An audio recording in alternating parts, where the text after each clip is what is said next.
గమనించాలి. శ్రేష్టమైన పరలోక రాజ్యమును మానవుడు చేరుకోకుండా ఒక గోడ అడ్డుపడుతూ ఉన్నది.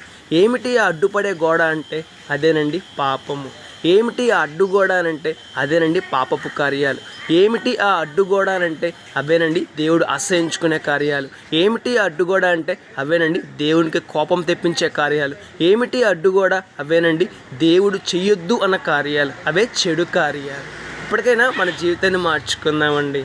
పాపము మన జీవితంలో ఉన్నంత వరకు మనం శ్రేష్టమైన పరలోక రాజ్యమును పొందుకోలేము. కాబట్టి ఆ అడ్డుగా ఉన్న గోడను మనం పగలగొట్టాలి. ఎలా పగలగొట్టగలము? దేవుని సహాయాన్ని కోరుకోవడం ద్వారా, దేవుని మీద ఆధారపడడం వల్ల. మనలో ఉన్న పాపము అనే అడ్డుగోడను, చెడు కార్యాలు అనే అడ్డుగోడను, దేవుడు అసహించుకునే లక్షణాలు అనే అడ్డుగోడను మనము దేవుని సహాయం చేత పడగొట్టాలి, పగలగొట్టాలి. పగలగొట్టాక శ్రేష్టమైన పరలోక రాజ్యాన్ని మనం పొందుకోగలం. అలా కాకుండా ఆ పాపంతో మనం రాజీ పడిపోతే, ఆ అడ్డుగోడను అలాగే కొనసాగింపు చేస్తే రేపటి దినాన శ్రేష్టమైన పరలోక రాజ్యాన్ని కోల్పోయే అవకాశం ఉంది. కాబట్టి ఇప్పటికైనా మన జీవితాన్ని మార్చుకుందాం. అడ్డుగా నిలబడే ఆ పాపము అనే గోడను పగలగొడదాం. దేవుని సహాయాన్ని కోరుకుందాం. దేవుని సహాయం చేత పగలగొడదాం. రేపటి దినాన శ్రేష్టమైన పరలోక రాజ్యాన్ని పొందుకుందాం. May God bless you.